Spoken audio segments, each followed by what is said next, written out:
Juicy bites, big flavors. How this halal spot has become a local legend. Hi, guys. Welcome to the Passionate Palate, a podcast for food lovers and culinary explorers where we talk about various foods, flavors, and ingredients from around the world. I'm your host, Zay. Today, I'm super thrilled to have with me the owner and founder of Juicy Platters, a spot that has been serving mouth-watering and delicious chicken and gyro platters for over 15 years and has recently expanded to the burger scene. Please welcome Jaffar Wahdat. Assalamu alaikum, Jaffar, and welcome. Assalamu alaikum, everyone. It's a pleasure to be here. I'm so excited to have you. Let's start at the beginning. What inspired you to start Juicy Platters? Was it a love for food, a business opportunity, or something totally different? Certainly, it's a very extensive story. It was all by necessity, being put in a position where you have to provide for your family. My studies were in physics at NJIT.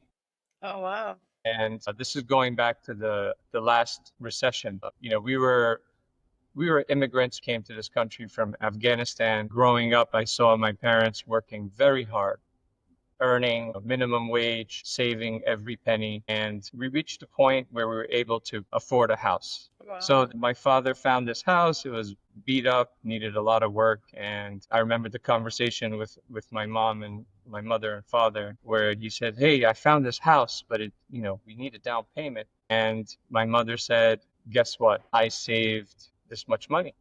This is going back making $5 an hour. My goodness. So we purchased a home, and as a child, I learned how to do sheetrock and remodeling and all this from just out of necessity. So we built this house, we moved in, and right around the first recession, that house caught on fire. Oh my God. So imagine working so hard and Wow. everything goes back to zero. At the same time, my father gets laid off from his job, and I'm in school doing research in physics. I'm making $10 an hour doing research. It was just a job at school. Okay. So I remember my professor at the time, Dr. Gordon Thomas, he's a very renowned physicist. I had this conversation with him. I said, "What should I do?" And he gave me the analogy of emergency instructions on an airplane. And he said, if you pay attention, the stewardess tells you that in the event of an emergency, and if you have a child with you, he asked me, who should get oxygen first? Should you get oxygen or the child? And our instinct as adults or parents is first give oxygen to the baby. Exactly. So he said, that's actually incorrect. Mhm. And I said, what do you mean? He said, if you give oxygen to the child can't save you. You must first give yourself oxygen. Then you can keep the child safe. So that clicked. And I said, I need to give myself oxygen so that I can help everyone around me.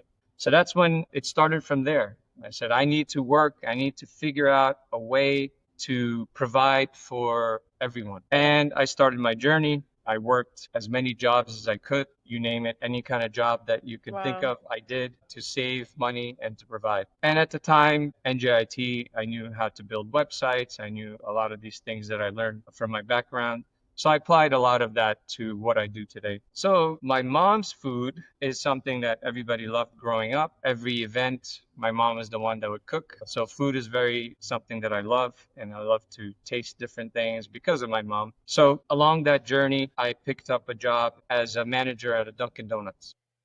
Okay. And that's how I learned the management of this type of operation. Like how to run a business and manage employees and all that. Yeah, and it was a real estate broker that got into a Dunkin' Donuts franchise. I was a real estate agent working with him, and he was looking for a manager. I was never a manager before. I had no management experience. I never thought about worrying about other people's work. I always worried about what I had to do. And once you get into management and leadership, it's no longer about me. Mm-hmm. It's about them. So it becomes about your team, and that's a certain mindset that you have to learn. And I had to learn through necessity how to do that. So I was able to learn how to build 2 Dunkin' Donuts, and lots of credit to those people that gave me the opportunity, and I can list their names. They deserve all the credit in the world. Wow. So a lot of what I've been able to do today is because of these people that gave me the opportunity. So he ended up exiting out of that Dunkin' Donuts, and now I'm back to zero again. I thought that was going to be my opportunity that I can grow and really flourish.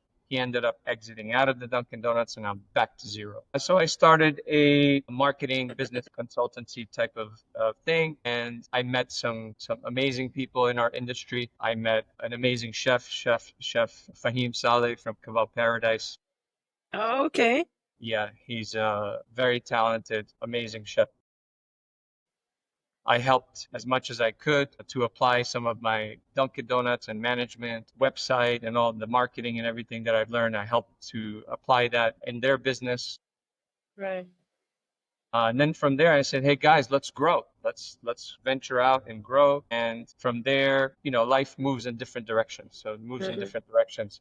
I ended up moving in this direction. They ended up moving in another direction. I was driving by a location, a wing location. That's why we sell a lot of wings today. There was a Okay. wing location that went out of business in Fairlawn, and I said I could do this. I can put something in here. Wow.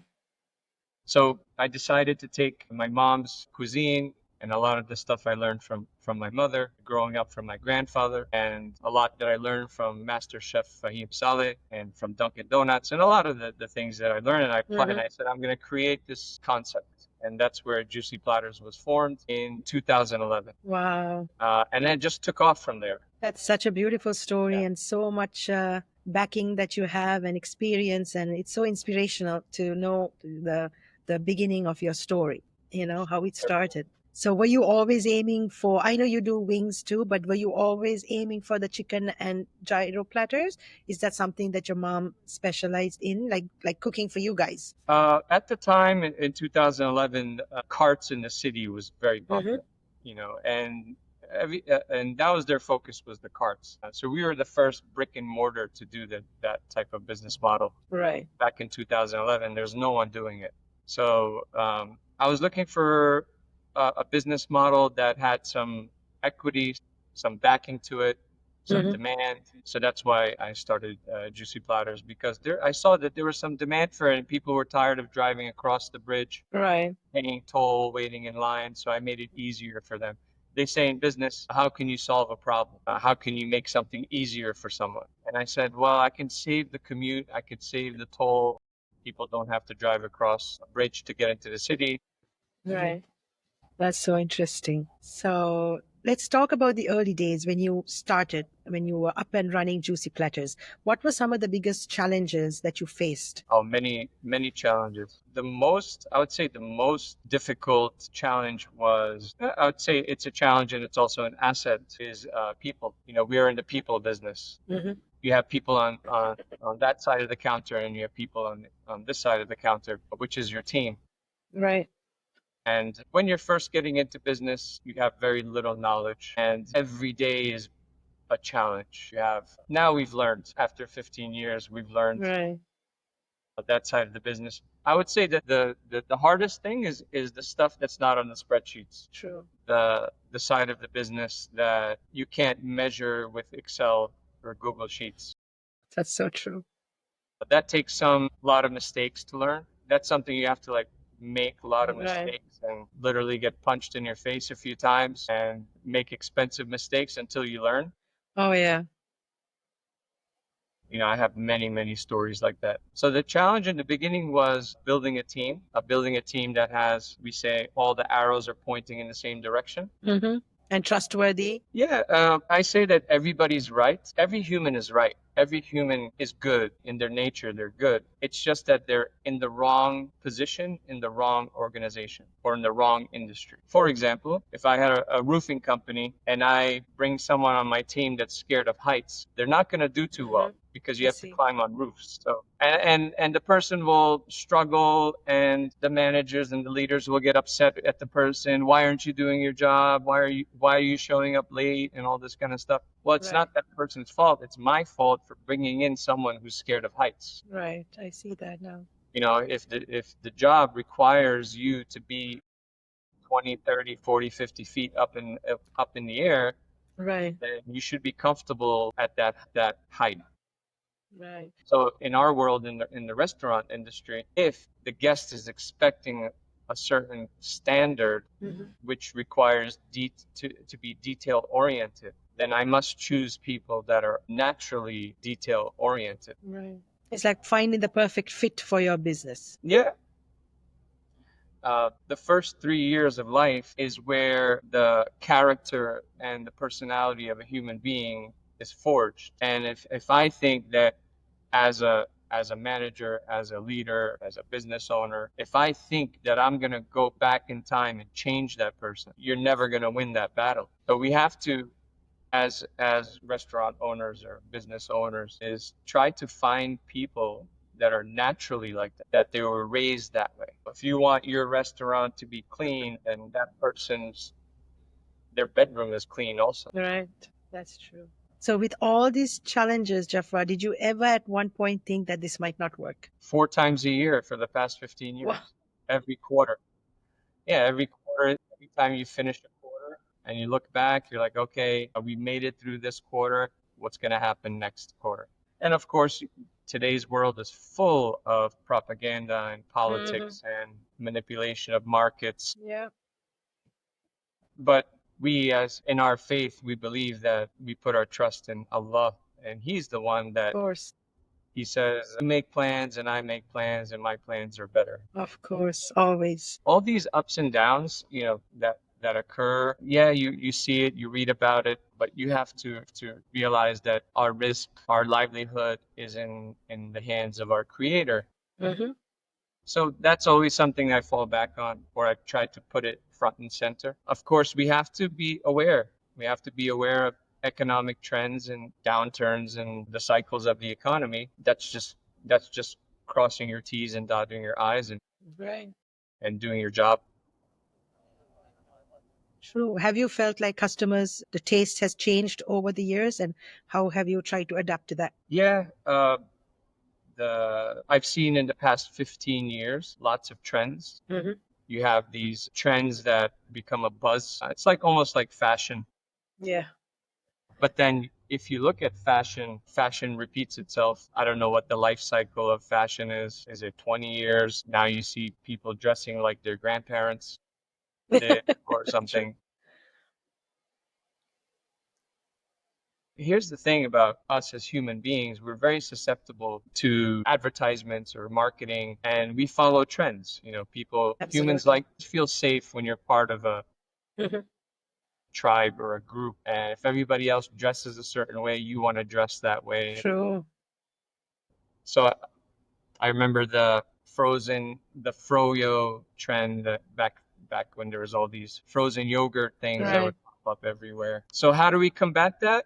We've just stayed true to who we are, resisted FOMO, because you get this fear of like, Mm-hmm. oh my God, what are they doing? Right. Right. Maybe if I do that, I'll have more business, more customers, right?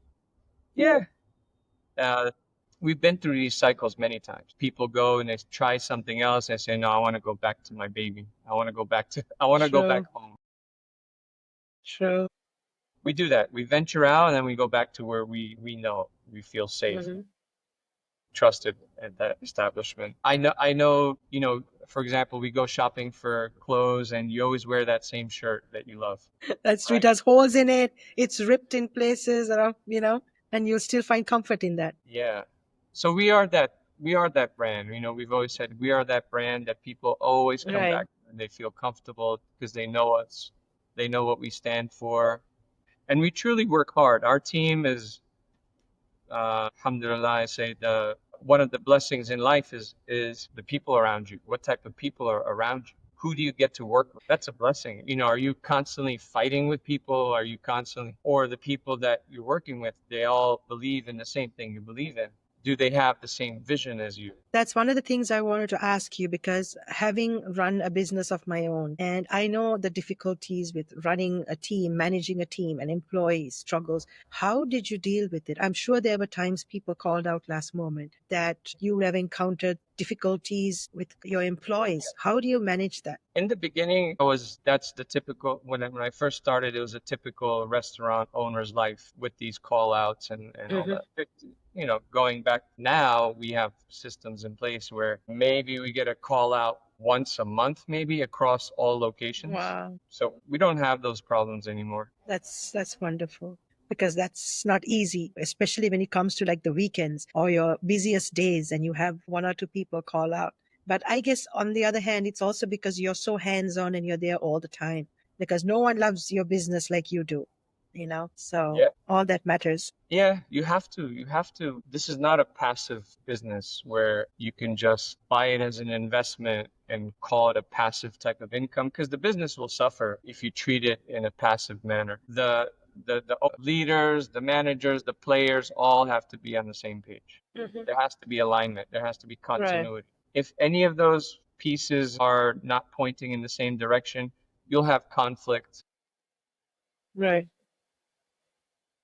you'll have friction. So you need to find that alignment Right. from the top down all the way. And even still, it's not, nothing is perfect. Nothing is perfect. Hmm. You're always going to find some form of friction, but it's going to be different type of friction. Right. When you set the bar, so what we say here is that the standards of our brand are non-negotiable. It's this heavy bar that you have to hold up. And that could weigh 1,000 pounds, it could weigh 10,000 pounds. It's this heavy steel bar that has to be held up. And it can start to get tiring. You start to feel it. Hmm. And how do you hold that bar up high? It starts with sacrifice. Number one is sacrifice. If you're not willing to sacrifice, don't even get into this business. That's absolutely true. At the center is sacrifice. Following that is discipline. Many think it's discipline that's at the core. At the core is sacrifice. What are you willing to do that others are not willing to do? Hmm. Right. I guess that's what also has made your brand like so popular in New Jersey.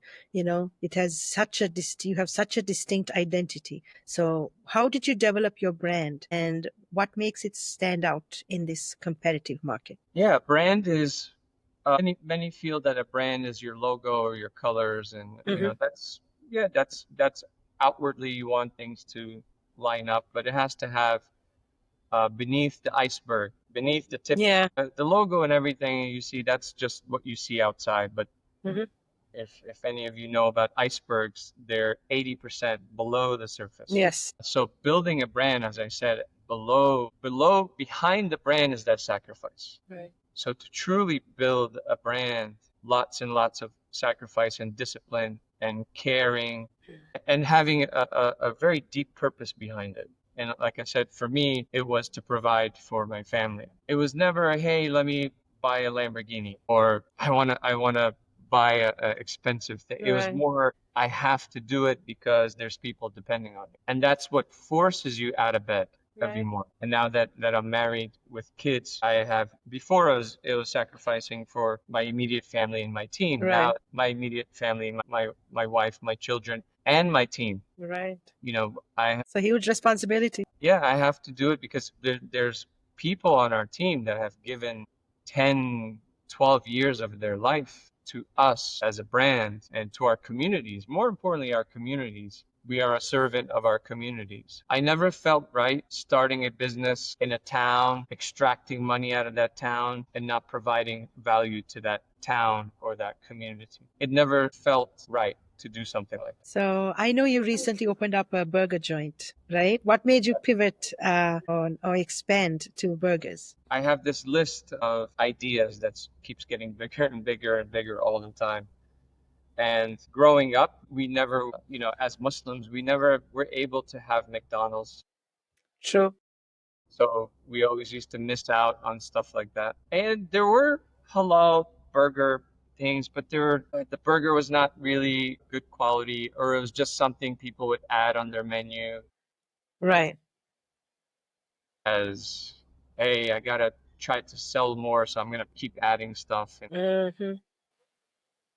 Which kind of backfires on people. And then the burgers are old. And so I said, uh, our people, our communities deserve or need a good burger and a traditional American burger. We live, Right. this is our country. We live here. I grew up Uh-huh. here. So as much as we are Muslim, we are American. Absolutely. And, I came here when I was 6 months old. So now Oh, I'm wow. I'm 46, so I spent my whole life here. It's funny that when a guest walks in, they ask me, "Where are you from?" I say, "Well, I was born in Afghanistan, but I'm from New Jersey." New Jersey Yeah. style. That's so fun. And people laugh. They like that. So it was something that was on my to-do list of something I Hmm. wanted to do. Of course, the priority was our Juicy Platters, and it's Yeah. still it. Juicy Platters is still a priority. Mhm. But alhamdulillah, we have great leaders, really professional, knowledgeable leaders that teach me. They teach me stuff on a daily basis. That's awesome. So, and additionally, people would request it. We'd get emails, why don't you guys Wow. have burgers? I would really love it if you had burgers.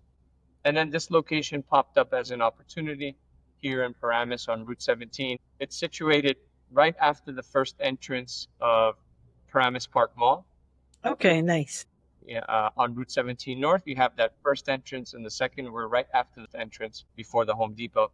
This location popped up as an Right. opportunity. So it sat closed for 3 years. Wow. Yeah, for 3 years it wasn't open. It was just closed because I had my baby, my third baby, and I wanted to spend time Oh, with her right, and my other two kids that I spent less time with them, but I made that a priority. right. That's beautiful. So is there a link between the two brands, or are they meant to stand out on its own? Like Juicy Platters and Jaffar's Burgers. Yeah, the back end of it is the same. The Hmm. culture, the management, all of that is the same. The link is that you can order on the Juicy Platters app or on the Juicy website. You can order Okay, both.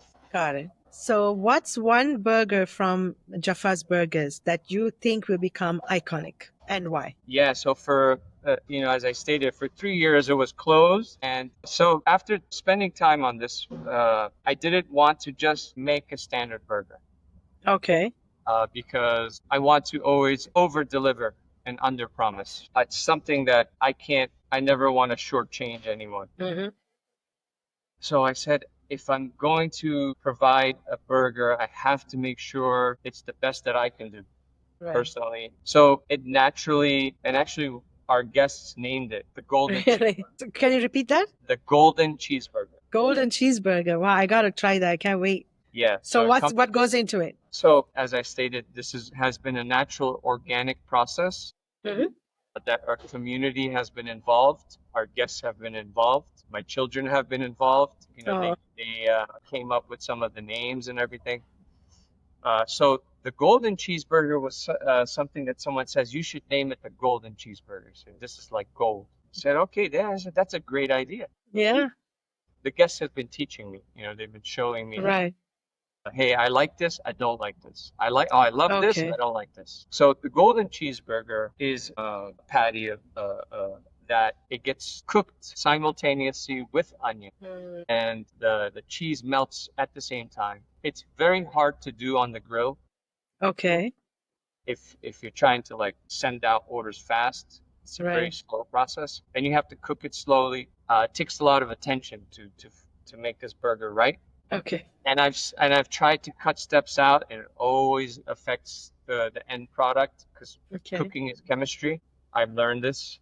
It's very sensitive to details. And then the sauce that we have, the burger sauce, we call it the lovely sauce, which is in line with the 15 years of I call this the 15-year burger because it took 15 years for me to learn culinary to this level Right. and to come up with this type of burger. So we have our sauce is the lovely sauce, and the final product becomes the golden cheeseburger. It Wow. comes in a single patty and a double patty. Nice. I can't wait. Maybe one day I'll come over and then I can do a video of you making it. Sure, I would love to. That sounds exciting. So, Jafar, if you could give yourself advice at the start of your journey, what would it be? I can see you have a lot of Yeah, advice that you can give yourself.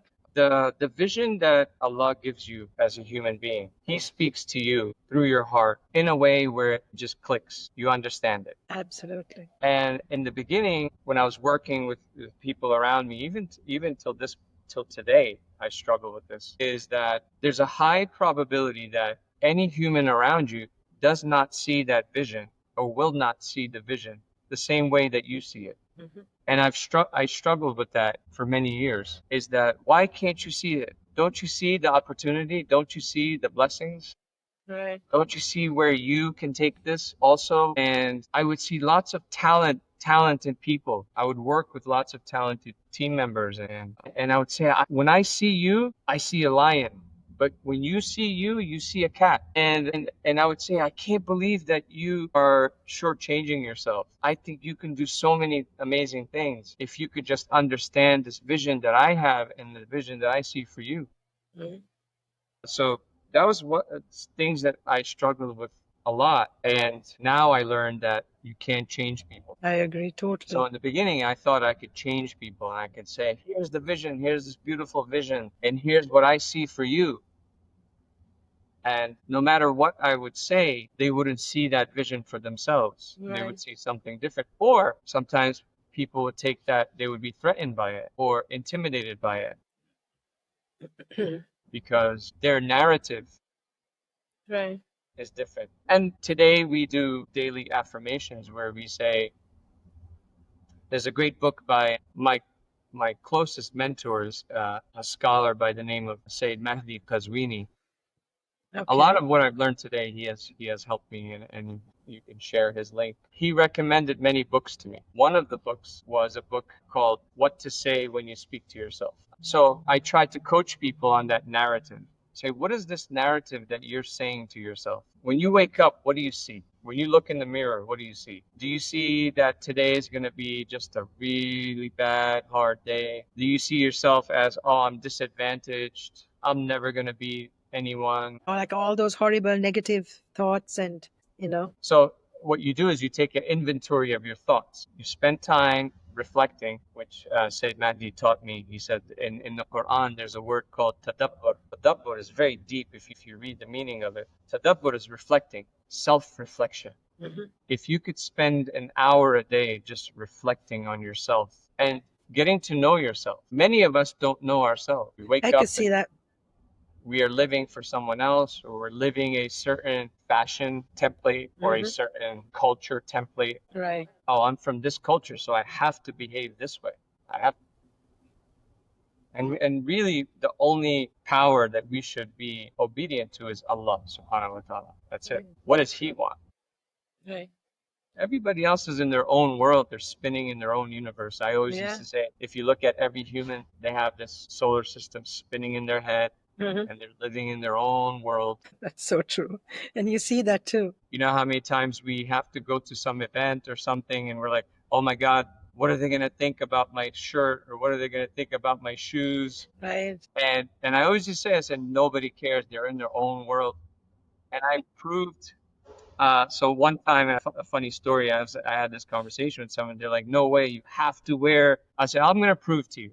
Okay. So I wore a blazer with my black kitchen pants Okay. and just black sneakers. And after the event, I said, how many people you think noticed that I was wearing kitchen pants? Right. I said, he said, you're insane. I said, nobody even noticed. And I wanted to prove that everyone's also thinking the same thing. Right. That's funny. So, what are some misconceptions that people have about running a food business that you like to clear up? that you're gonna that you're gonna get. It's like a get rich quick thing. If you don't have a long game, long-term strategy, it's not gonna work out. It just, unfortunately, in our industry, a lot of the restaurants come and go. Yeah, misconceptions is that it's gonna be easy. They don't see the long hours, the sacrifices, the hard work, the missing out on maybe family events and your children's events. That, yeah, that's Yeah, true because, any startup, any business venture that you get into is going to require lots of time upfront in the beginning as you build your systems and processes. so I know Juicy Platters has been around for 15 years. How has the community supported you and how do you give back? The community thinks of us whenever they need any type of assistance. They always think of us, and we always want to be there to help. So that's how the community has supported us. And of course, there are guests. We have guests that go back 15 years. The story with that is we've had guests that met in one of our restaurants, got married, That's so cute. had children, and now they come with their kids. Wow, So that's I get to see the incredible. kids. So they met like first time in their life, like they met there and They then met in thanks to line, your, waiting in line, and They Wow. were behind, they were waiting in line and they met and they, eventually got married and have kids and now they come here to the Wow. burger restaurant with their little kids and they ask for high chairs. That's so amazing. It's romantic too. Their Yeah, memory will be, oh, we met at Juicy Platters. That's yeah, yeah. awesome. Many stories like that. Many, many, many stories. That's awesome. Where do you see your brand in the next 5 to 10 years? Do you see yourself franchising, adding more things to your menus? Yeah, this the our burger concept it's almost like a test kitchen here. We've learned a few things that we might bring into our juicy restaurants. Maybe not necessarily the burger, but some of the flavor profiles. We are going to be releasing a golden platter Oh, that's what's going to that gonna be? that's Can you can you give us a little sneak peek or hint of what Yeah, that's gonna be? it's in a beta phase right now, being fully tested out. We like to test things before it gets released, let people try it, let people test it. So it has some of the flavor profiles of our golden cheeseburger that's going to make its way into our platters. So it has standard lovely sauce on it. So the platter will have the lovely sauce on it, and we had to slightly tweak some of our recipes to match it. Nice. Tons of onions if people like Mm. Oh cooked yeah. onions. Yes. Caramelized, like the sauteed caramelized Yeah. onions. It's the best. Yeah, Jaffa, if you're looking for taste testers, like you have my number, just give me a sure. text and I'll be right over. I love taste Absolutely. testing. I'd love to for you to be our guest. Yeah, to answer your first question, the restaurant industry is full of long-term relationships that you build. Mm. It's very fulfilling on that side to serve people, challenge your team, see them grow. Right. Sometimes that the challenge is not fun. It's not fun. People cry, people laugh, emotions can go out of Mm-hmm. control. Lots of emotions behind the scenes. Yeah. Pursuing excellence can be difficult because sometimes you have to change, and change is not easy. If a human being needs to change, or if our restaurants, for all the restaurants, if your restaurant, your business is the cause of someone changing in their life, that can release lots of emotions. Right. And sometimes that person could quit or not want to be there anymore not because it's a bad thing, but because now they're ready to move on Right. and you are the cause of unlocking that for that person. Right. So that's if you love to see that and you love to do that, the restaurant Mm-hmm. industry is for you. You'll make a living, a livelihood, Mm-hmm. an honest livelihood, halal livelihood. Appreciate you. So So I that's look awesome. forward to you visiting. Yeah, for Yeah, sure. So I have a few, it's like rapid fire questions. Okay. sure. It's like a 1 or 2 word answers or yes or no. Chicken or gyro? What's your personal go to? Mine is chicken. Okay. Fries on rice with your platter? I Fries love or your rice? Which one you prefer? I love half rice, half fries. What's one spice or sauce that you can't live without? Lately it's been lovely sauce. Nice. I can't wait to try that. Yeah. And what's one dish you could eat every day for the rest of your life? I love a nice chicken wrap that I can eat anytime with cheese and lovely sauce. And of course, pizza. Oh, nice. I can eat pizza every day. Maybe, who knows? Maybe you'll have juicy pizza one day.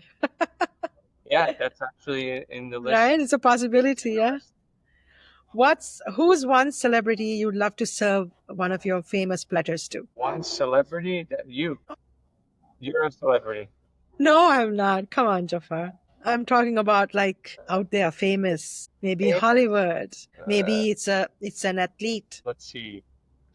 That's a good question. My celebrities are different from probably other people's celebrities that I think that they're celebrities. Today, it's anyone that is speaking up for what's happening in Gaza, in Palestine, in Sudan. Anyone that has gained lots of notoriety and that have become famous because of it. I know there are so many out there, and Yeah. may God bless them for their voice, for Yeah, any of speaking those up. people that you see on social media that have been speaking up, uh, and even there's so many of them, alhamdulillah, today that, yeah, they're the celebrities that I That's think a, are valuable. All these other actors and stuff, I don't find, that's but they're, a they're, that's a they're the beautiful answer. celebrities, I think. So any of them, if you have connections with, I'd love to serve them. Yeah. All right, burger. Would you like pineapple on your burger? Yes or no? No. If you weren't in the food business, what would you be doing? If I wasn't in the food business, Mm-hmm. I would be in some type of tech business, somewhere in the tech space. Okay, good. What's your favorite restaurant besides your own restaurants, and where is it, and what's the what's the dish that you love from that restaurant? There's a few very simple. I mean, I love Joe's Pizza. Oh, wow, yes, we do too. Just a plain slice of Joe's Pizza. Nowadays, it's wherever my kids want. You know, Yeah, I whatever my know. kids want, that's where we go. I could see Let's see, that. Yeah. local. I'm having trouble finding the last, but honestly, I eat. Let me put some thought into this because Okay.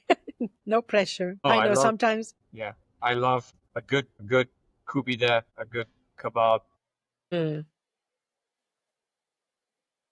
that they put attention to it, right, you know, care because the meat has a shelf life, right. and if they respect that shelf life, the kebab tastes good, no matter how you season it. That's true. There's the downside of being in the food business is you could tell just from the Right. outside what's going Mm-hmm. on in the kitchen. You don't even have to go into the kitchen. Right. But what I've seen is the disrespect to the shelf life of the meat because they think just who cares, just sell it, just put a lot of seasoning in it and sell it. Mm-hmm. I've heard some crazy stories about that. Very, If you're a chef, there's a few that they ensure that the meat is fresh. right. If you're a chef or if you're a foodie, you could taste that. If you really you pay attention to the flavor, you could tell that. So, yeah, it was so interesting. I had such an amazing time talking to you, Jafar, and it's so wonderful listening to the hustle behind the flavors, the struggles. It's like the people who have inspired you, who you have helped in your community. And thank you so much for being on my podcast today. It was such a pleasure to have you. Thank you. Thank you for thinking of us. Of course. This brings us to the end of this episode of The Passionate Palate. Thank you so much for being here, for listening, for watching. If you have any questions for Jaffar or me, please drop them in the comments and give Jaffar a follow at Juicy Platters and at Jaffar's Burgers. He's on Instagram, TikTok, and Facebook. And who knows, maybe he'll be there one day. You could take a picture with him. And if you haven't already, please subscribe to my channel to see the next episodes that are coming out. It's always fun, flavorful conversations. And always remember, don't count the calories, count the delicious memories.